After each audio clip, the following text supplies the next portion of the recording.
All Souls Unitarian Universalist Church, building community, inspiring growth, creating change. Here in the heart of Kansas City, we come together to create this hour of shared reflection so that we might be renewed in courage for these times and inspired to lives of greater dignity, higher purpose, deeper generosity, and more effective action.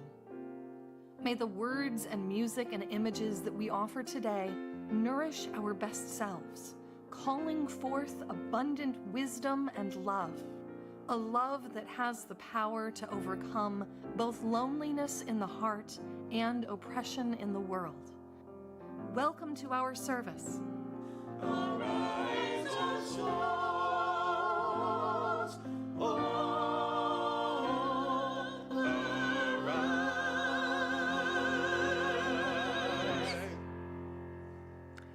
Good morning. My church, my friends, my peeps. I'm Jean Patterson, and I'm here to welcome you this morning on a sunny but cold Sunday morning. And before we get started, I just want to recognize that we have Iona DeWalt on the piano, subbing for Anthony. We sure appreciate that. We are a Unitarian Universalist congregation.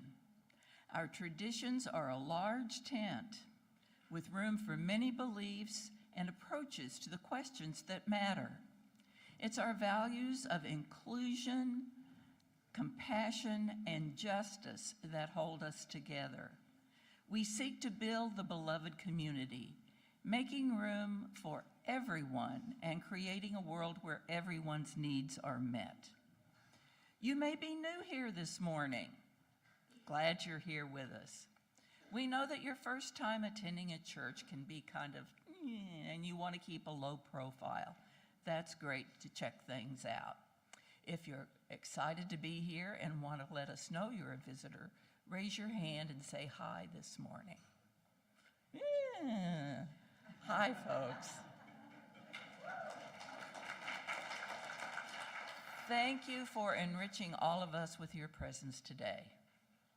Whoever you are, whomever you love, and wherever you are on your spiritual journey, you're welcome here. Whether you come with laughter in your heart or tears, you're welcome here. You're invited to join us with an open mind, a loving heart, and willing hands. We welcome you today.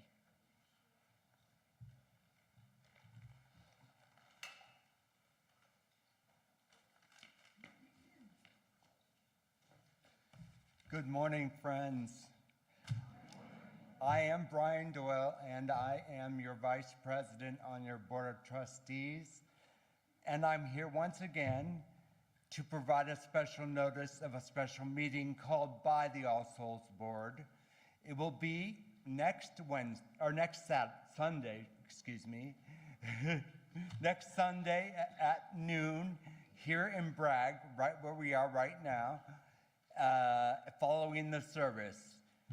This will be a short meeting with the purpose of voting to call Reverend Erin Dajka Holley as our next settled minister.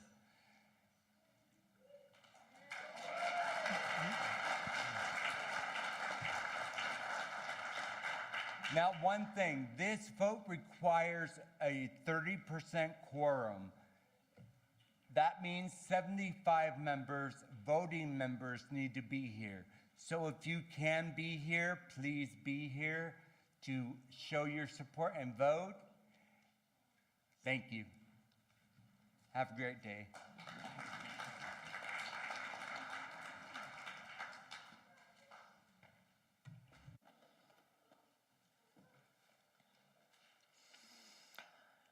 These opening words were written for today by the Reverend Dan Schatz. We gather in the midst of the storm to be shelter for one another. We gather in a time of uncertainty to offer the assurance of compassion. We gather in grief to renew community and to give ourselves once more to the vision of justice, freedom, and human decency. Let us enter into worship together. Before we light the chalice, we recognize that the candle of memory is lit. We learned this week that All Souls member and dedicated hunger outreach volunteer Matt Walker died in October. We will let you know if his family schedules a formal memorial service, and there will be an informal gathering of Matt's many friends in the All Souls kitchen after the service on January 25th, 2 weeks from now. There will be memories of his kindness, a snack, laughter, and the imperative kitchen cleanup afterwards.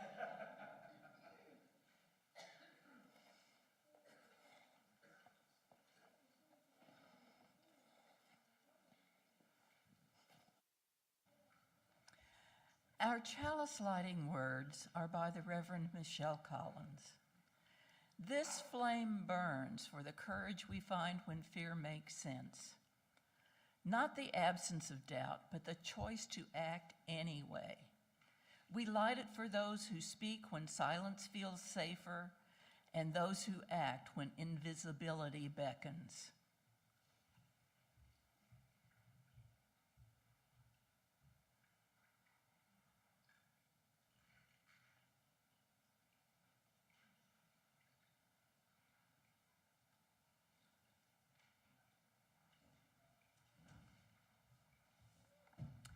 Please stand as you're able and join in the affirmation of our covenant, then remain standing as we join together in song. Together we affirm, goodwill is the spirit of this church, and service is its law. This is our great covenant, to dwell together in peace, to seek the truth in love, and to help one another.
I would like to invite the young and the young at heart forward for our shared all ages embodied practice. So come on up.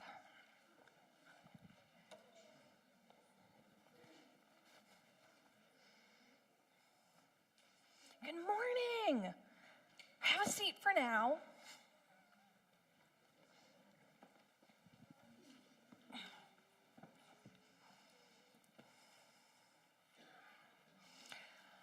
So, the last 8 days, which is really most of this year, have been very hard.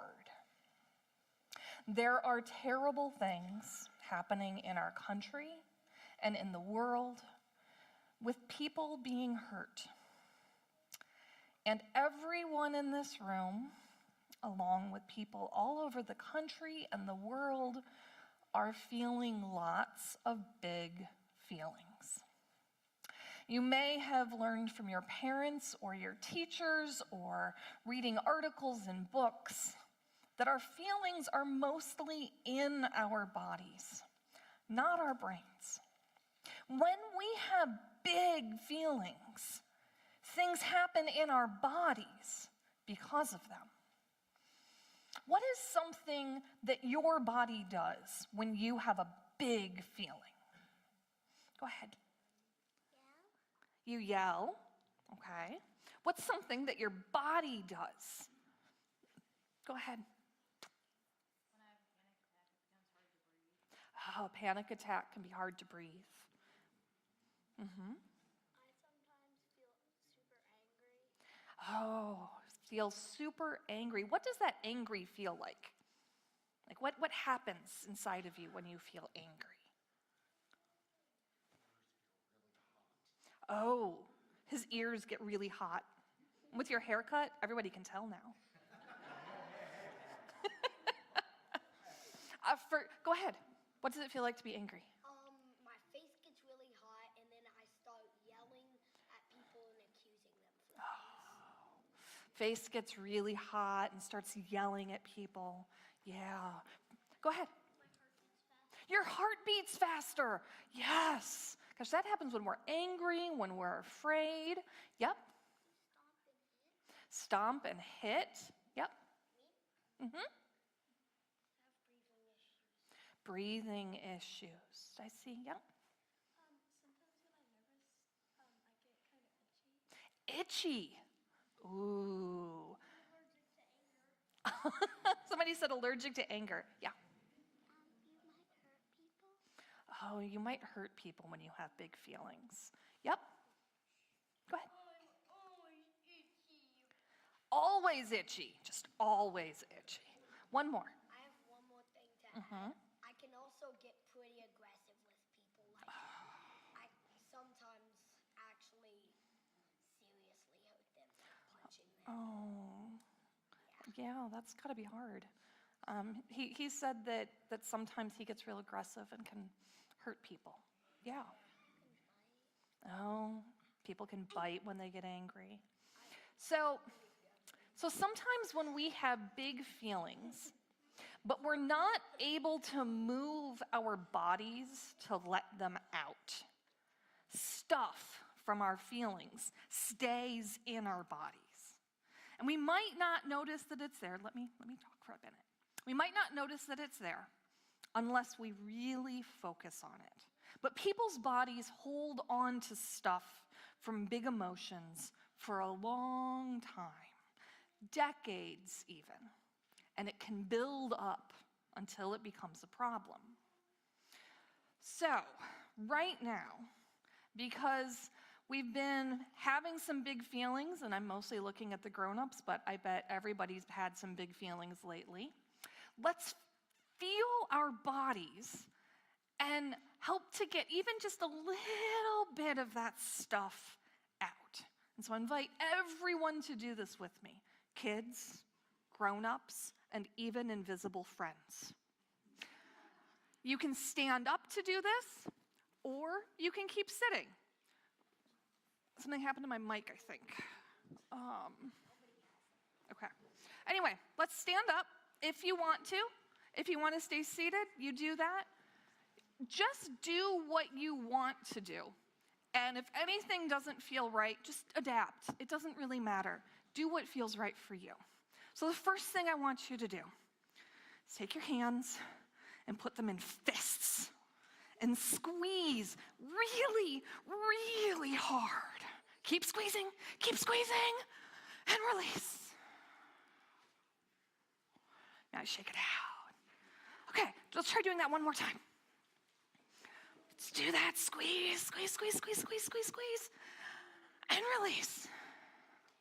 Okay, if you want to go to the next level,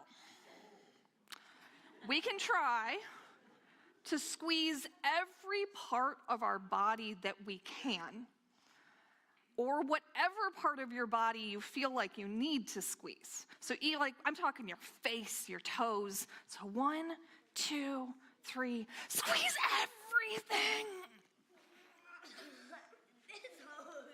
And let it go. Does it hurt less when you let it go? Yeah. Okay. So let's take a deep breath or two after our squeezing.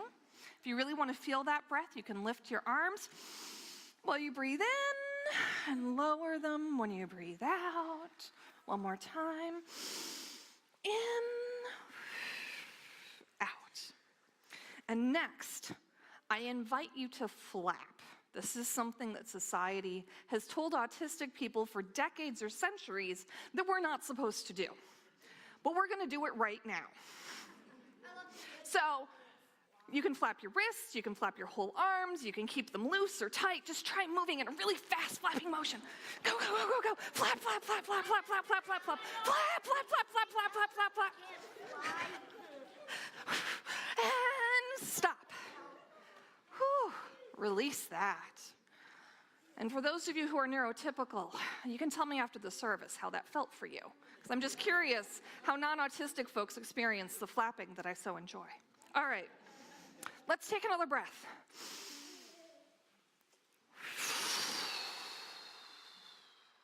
And finally, let's move however feels right to you to loosen everything we can in our bodies. How does your body need to move in order to just let go and become loose? I recommend trying different kinds of wiggles and moving joints around, but all loosely. Wiggle, loosen, loosen, loosen, loosen. Whew. Oh, what loosens you? Okay.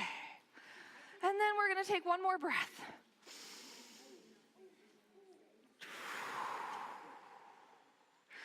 So when we have big feelings, or just because we know that we've had big feelings at any point in our lives, remember it's important to let them out of our bodies.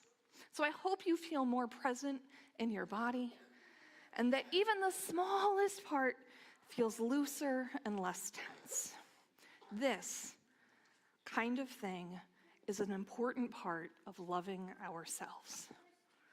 And so I invite us all to sing our children to their classes. What fun we have had together today.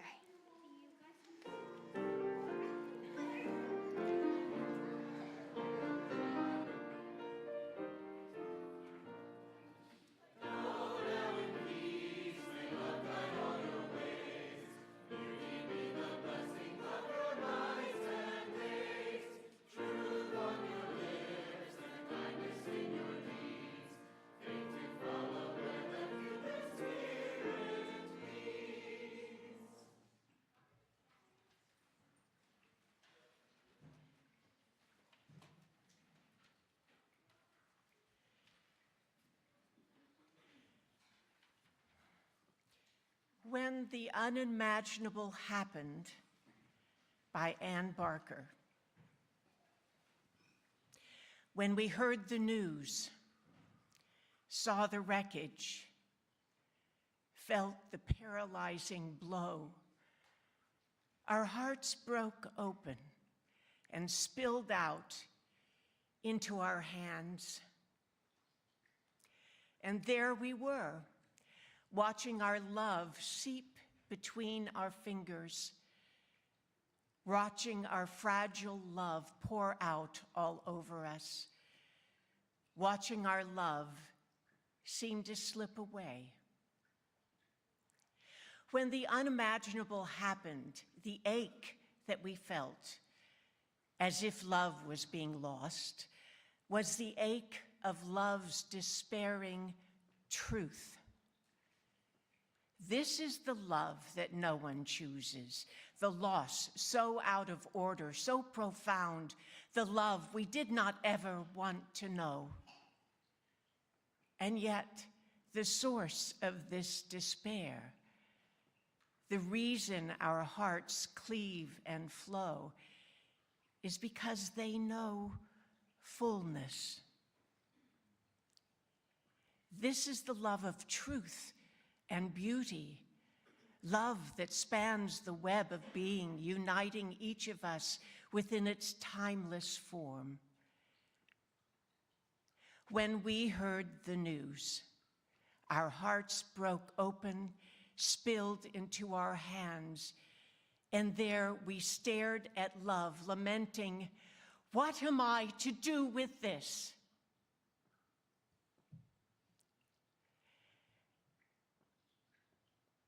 And with these raw and tender yearnings, we will, beat after precious beat, seek wholeness once again.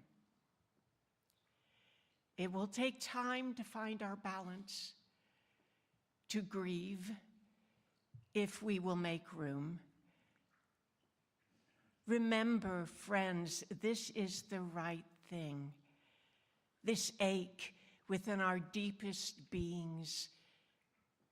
Know that all these things are normal, to feel disrupted, empty, or undone. Our hearts broke open, and the love that is still true draws us once again together, story by story, step by step, into places of tender knowing, remembering to restore us, mend us, piece by broken piece. This is the love that runs between us, sustaining force of restoration, the love that nourishes and feeds us, binds us each to our collective core. We grieve and march and weep and sing. And through the pain, but not despite it, love will repair us.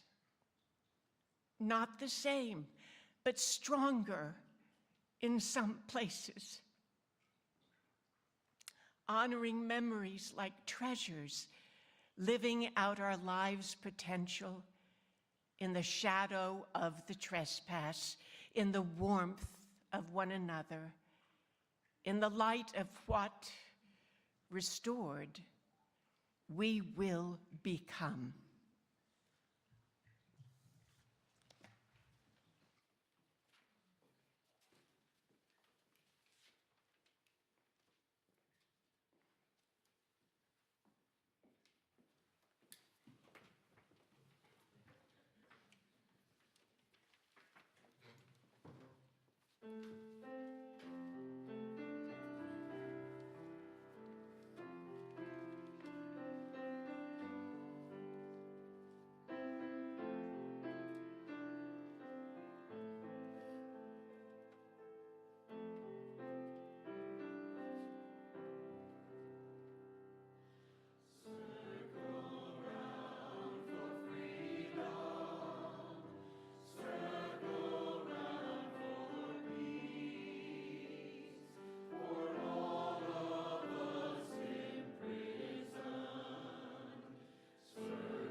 This reading is selections from The Brutality is the Message: Why America's Violence Against Immigrants Isn't About Immigration by Tom Hartman, a post on the Hartman Report blog from October 13th, 2025. For the Trump regime, the brutality is the point. It's the means to the end of a violent single-party state that they're openly proclaiming, even though our media insists on turning away from it. There are now so many videos of ICE thugs unlawfully beating, kidnapping, and terrorizing brown people, their supporters, protesters, and journalists, even maliciously spraying pepper gas at peaceful protesters in inflatable animal costumes, that it's getting impossible to keep track of them all. This is how it always starts. This process of getting citizens used to the government using violence that will one day be turned against them. When a regime wants to turn the police powers of the state, with all the brutality and violence they can legally wield against its political opponents, it never starts with the members of the opposition party. But it always ends up there, be it in Germany in the 1930s, or today's Russia, Hungary, China, Turkey, Iran, etc., etc. Immigrants are just the Trump regime's warm-up act, just like the trans people and gypsies were in 1933 Germany.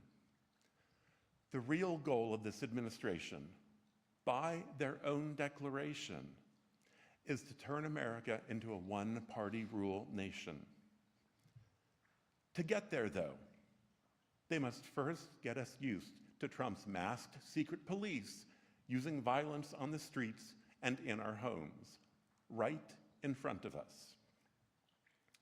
This is why DHS is proudly producing videos showing people being brutalized to upbeat music, why their agents are concealing their identities to increase the terror and minimize the possibility of accountability, and why complicit Republicans refuse to even use the correct name for their ultimate target, members of the Democratic Party. The brutality, in other words, is the point. It's not an accident, a side effect, or the result of poor training. It's intentional. It's a signal of their broader intentions, following the classic dictator's playbook. And if we ever get used to it, God help America. Please rise in body or spirit to join in singing Circle Round for Freedom one more time together.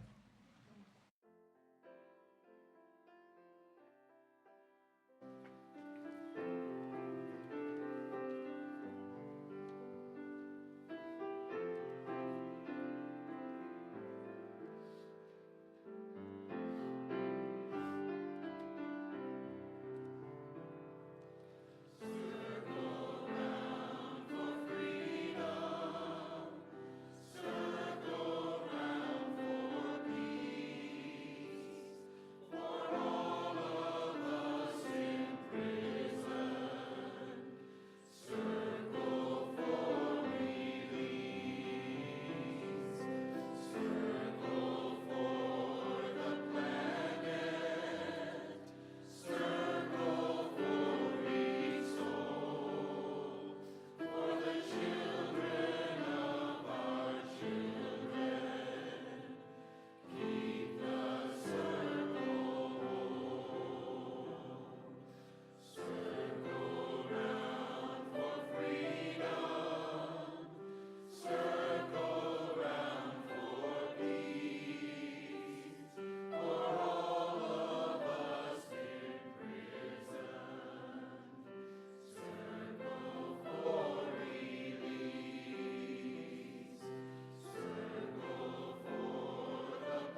if there are no words. So much has happened in the last 8 days. The U.S. attack on Venezuela, do we even remember that a week later? The 5th anniversary of January 6th, and then the killing of Renee Nicole Good by an Immigration and Customs Enforcement agent. It has felt like everything has been spinning this whole time. And I've struggled to be able to respond or show up. Because with so much hitting all at once, the constant barrage of the news of violence and control and retaliation, my soul has tightened itself close around my heart. There it is. My entire being moving to my center, just everything, curling up upon itself, to try to protect my heart that is breaking and pouring out its love.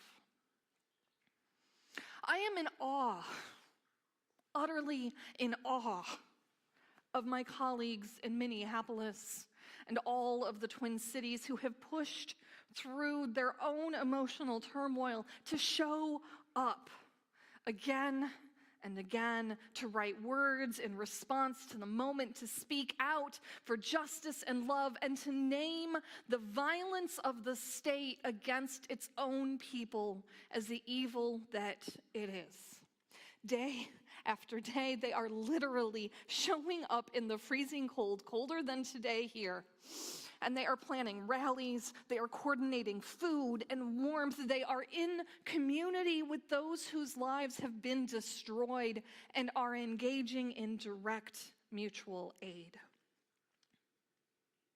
Minneapolis was my city for 12 years. I recognize that neighborhood that I drove through, that neighborhood where my friends live. I went to seminary with many of the UU and liberal Christian clergy responding to all of this. They are my beloveds. And as I watch from afar through Facebook posts, I recognize how many of my non-clergy friends are showing up as well. Every update pulls at me that I am not there with them, that I cannot be there with them, just as I couldn't be there upon the killing of George Floyd.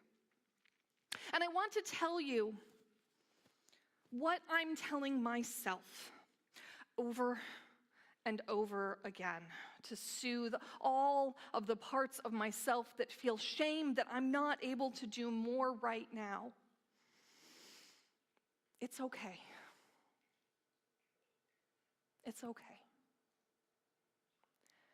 In our first reading, Ann Barker asks, "When we heard the news, our hearts broke open, spilled into our hands, and there we stared at love, lamenting. What am I to do with this? What am I to do with this pain, shock, fear, anger, righteousness, grief, all of it all at once? What am I to do with this?" And in this moment of anguish right now, the answer doesn't matter. Right now, all we can do is hold it as it slides through our fingers and feel everything that we are feeling. Because it is too much. You are holding too much of this spilled love in your hands. And if all you can do is stare at it in bewilderment and weep, do that. Hold sacred what you are feeling and let it settle until it is possible to respond. Nothing is okay, but your own way of managing is. You are okay. whatever is happening within you. I must ask of you, however, to not numb yourself to everything that is happening. We cannot stay in this place of lamenting. What am I to do with this? We can't hide ourselves away to ignore the violence and control. We must remain maladjusted. You may remember or have heard about how the Reverend Dr. Martin Luther King, who we're going to talk about next Sunday, spoke about being maladjusted in his speeches of the mid-1960s. He uplifted this word, popular at the time in psychology, describing children who did not adjust well to societal expectations. But he turned it on its head to mean something somewhat different. He said, I must honestly say, there are some things in our nation and the world to which I am proud to be maladjusted and wished all men, people of goodwill would be maladjusted until the good society is realized. I never intend to adjust myself to segregation and discrimination. I never intend to become adjusted to religious bigotry. I never intend to adjust myself to economic conditions that will make necessities from the many, will take necessities from the many to give luxuries to the few, leaving millions of people smothering in an airtight cage of poverty in the midst of an affluent society. I never intend to adjust myself to the madness of militarism and the self-defeating effects of physical violence. MLK. He refused to accept the norms of prejudice, systemic and systematic oppression, of accepting the misuse of power and control. And by naming this as intentionally remaining maladjusted, he made it clear that those who accept all of this without question are those who are actually maladjusted. Because the world we have is not the world that it should be, that it could be. Because systems of oppression are not a natural state. They are created intentionally to harm others, and accepting the harm of others without question is to be without conscience. And so we must remain maladjusted. Of course, to be intentionally maladjusted means that we cannot disengage. We can never adjust to or accept state violence, terror, or control. We must not adjust to accept cruelty, retribution, and oppression, even though it looks like we will end up feeling maladjusted and reside in true discomfort for a very long time. My colleague, the Reverend Ashley Horan, currently serves as the Vice President for Programs and Ministries at the Unitarian Universalist Association. She lives in Minneapolis, where I met her years ago, and has been on the front lines responding to the violence and cruelty of ICE since they first targeted and swarmed the city. More specifically, she lives a block from where Renee Good was killed, and was one who responded to the original calls for support when ICE showed up at the nearby elementary school to abduct a child's parent during morning drop-off. She was driving around, following the ICE vehicles when that agent shot Ms. Good. And minutes later, she was there, live streaming from her phone on Facebook. Now, 2 years ago, when she was leading the UUA's Side with Love social justice campaign, she, the Reverend Ashley Horan, wrote an essay for the book Love at the Center, a compilation of theological reflections on what it means for our faith tradition to put love at the center of our identity and values. Her essay, Death and Glory, Love and Evil, considers our theological struggle between uplifting the inherent worthiness of every person and the truth of evil actions and values. We as Unitarian Universalists do not see the world as a fight between these forces of good and evil. Our Universalist roots connect us to a God that is love and all-loving, who created us in the image of their own being that is love. Being made in the image of love, we are not inherently sinful. Our souls are designed to live out love, and we should be good people who do good things simply for the wonderful sense of congruence to be living out God's love and connected to God.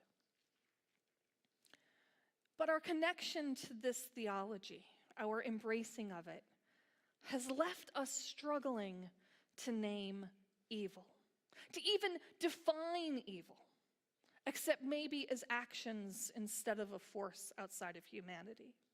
Horan writes, Unitarian Universalists have a deep discomfort in unequivocally proclaiming that we are against anything.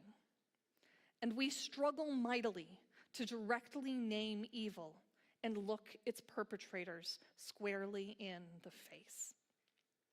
She says that when Unitarian Universalists obliquely reference pluralism and nonviolence as passive, overindulgent postures that enable violent systems and actors to persevere rather than the rigorous, principled spiritual disciplines they should be.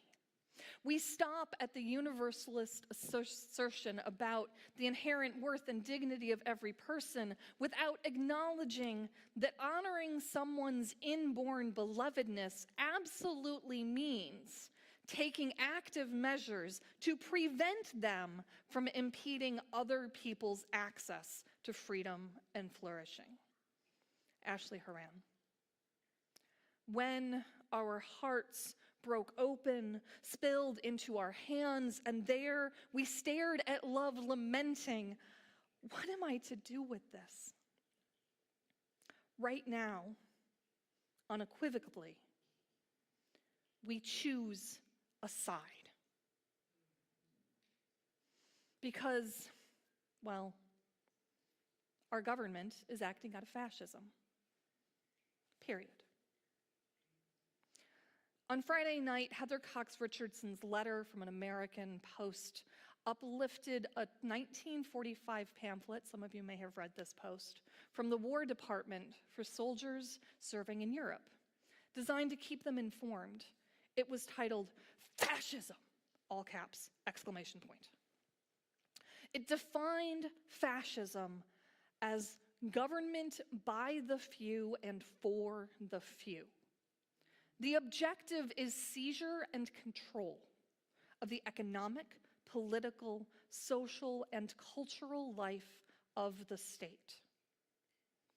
The people run democratic governments, but fascist governments run the people. We cannot counter the argument that our current federal government is based on the premise of by the few, for the few. The dictates and actions from the administrative branch demonstrate that no one else matters besides the president and the very wealthy people with whom he currently agrees.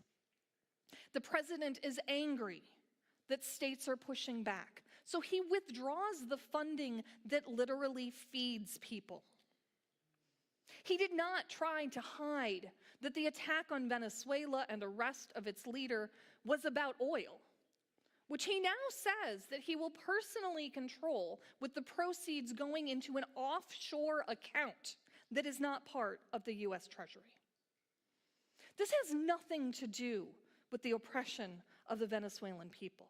It has nothing to do with humanitarian needs, as he has withdrawn humanitarian support from all over the world. And it isn't about drugs. It's about oil and power. It is based in this concept espoused by Putin of major world powers, each claiming a sphere of influence, the ability to control and conquer at whim for power and profit of these very few men. And that is the truth behind all of the ICE kidnappings, beatings, and ill treatment in detention centers. Power, control. And it's right out of the Nazi Germany playbook, as we heard in our second reading by Tom Hartman. First, you create division, us versus them. Then you target the least of these, the people who are different, who look different. Then you go against non-white immigrants, treat them terribly for years, make news about separating families, deny access to the facilities where these inherently worthy people are being held in squalid conditions, denied food and water, beaten, sick, and dying. Make it okay by saying they're criminals, rapists, over and over again over the span of a decade. Convince the country that these othered people aren't human. Make the country become adjusted to this mistreatment of people they are told deserve it, even if they can't provide any evidence. Then increase the violence on the streets. Make it obvious in front of everyone. And when anyone challenges it, target them too. That's where we are. Somehow we seemed to adjust in little ways to the violence against protesters in Chicago and Portland. The country believed that they must be doing something wrong by questioning ICE's authority, by naming the deplorable conditions, by showing up and engaging in civil disobedience. We accepted, on some level, the larger we of the country, the tear gas canisters launched at individuals. We accepted a minister being shot in the head by a usually less than lethal projectile. The country as a whole accepted an armed military-style raid on an apartment building, destroying property, handcuffing children, and actually only making a few arrests. And that's the point. We're supposed to simply accept brutality as part of our country. Turn it into the unquestioned status quo. And this week, that violence became lethal, bloody, and horrific as it was turned toward a white mother of three who drives an SUV. It explicitly said, "We will kill you for opposing us." Know that when the administration immediately labeled Renee Good as a domestic terrorist, it was using its new definition issued in September. My colleague and UUA regional lead of our Mid-America region, the Reverend David Pyle, wrote this week, "National Security Presidential Memorandum 7 allows this administration to define anyone who opposes the actions of the administration, or is critical of capitalism, or promotes radical gender ideology, or radical beliefs on immigration, or anyone who is critical of Americanism, whose beliefs signify extremism on race, or shows opposition to traditional American views on family, religion, and morality, as being a domestic terrorist."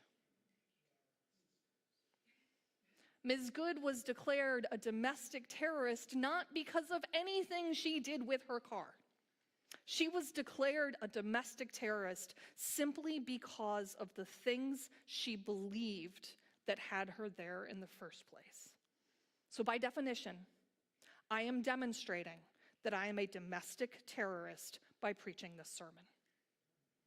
You are a domestic terrorist because you are part of a church that supports radical gender ideology and extremism on race, that shows opposition to traditional American views on family, religion, and morality. We are meant to be afraid, because this administration will eventually go after anyone who does not support it, and it is building its secret police to do so. Do not become adjusted. Stay maladjusted.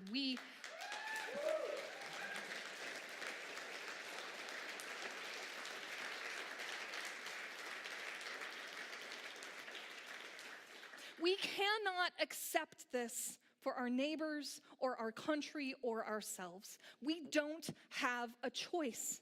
As people of conscience, as people who uphold the values of justice, equity, transformation, plurality, interdependence, and generosity, as people who hold love at the center of our faith, not set beliefs, but our deep knowing of what is true and right in life to which we hold strong.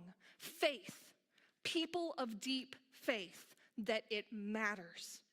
That those who are targeted matter. That every life lost, every life ruined, traumatized, brutalized matters. And to people with the deep and abiding faith that by remaining maladjusted, by acting out of our convictions, we can make it matter. We must hold strong. We must take a side and support it and vehemently oppose brutality, violence, oppression, and the fascism at work in our nation. This is living our values. This is living out our love that resides at the center. May it be so.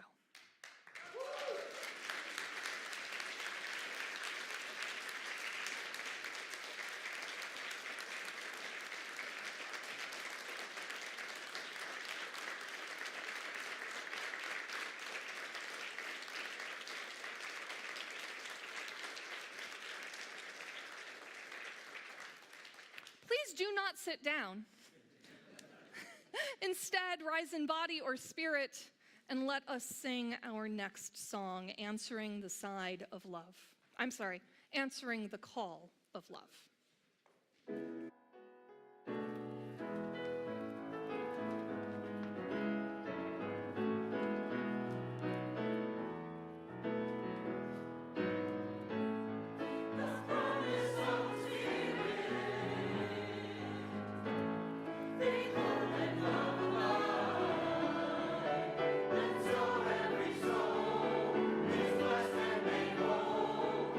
Truth in our hearts is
Good morning.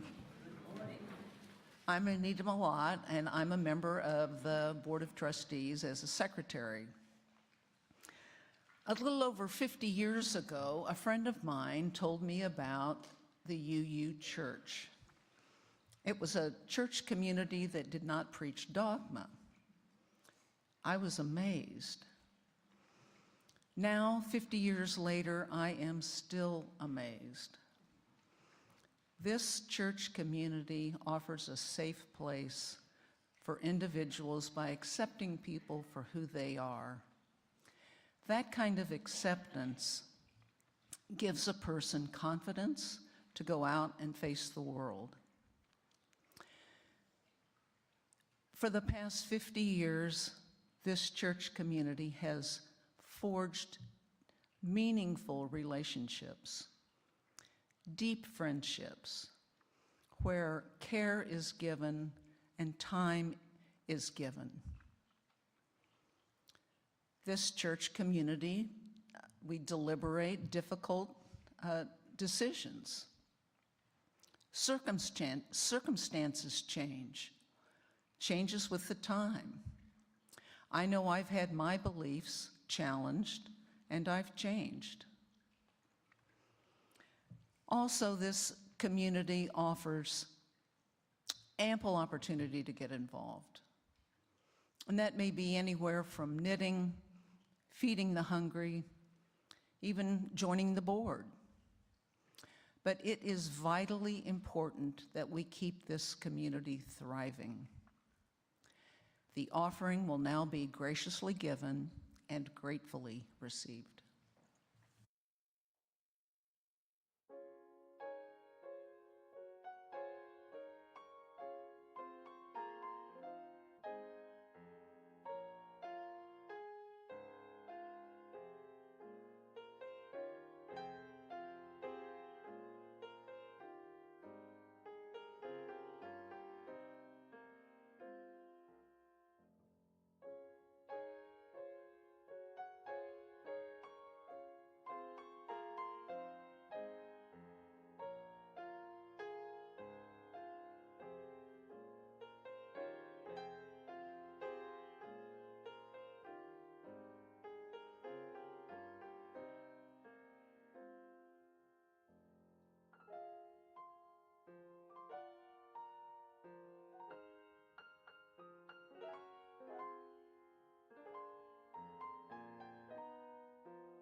We release this flame, but not the light of truth, the warmth of community, or the fire of commitment. These we carry in our hearts until we are together again. Brief announcement. After the service, please join in our final church holiday gathering, our final Yule Bach. Enjoy refreshments in the lobby. Join in the tradition based on one from Scandinavia of burning a straw goat on the patio. And come back inside to warm up and be part of the Board of Trustees Town Hall meeting. Our closing words are by Wayne Arneson. Take courage, friends. The path is often hard, the way is never clear, and the stakes are very high. Take courage, for deep down there is another truth. You are not alone.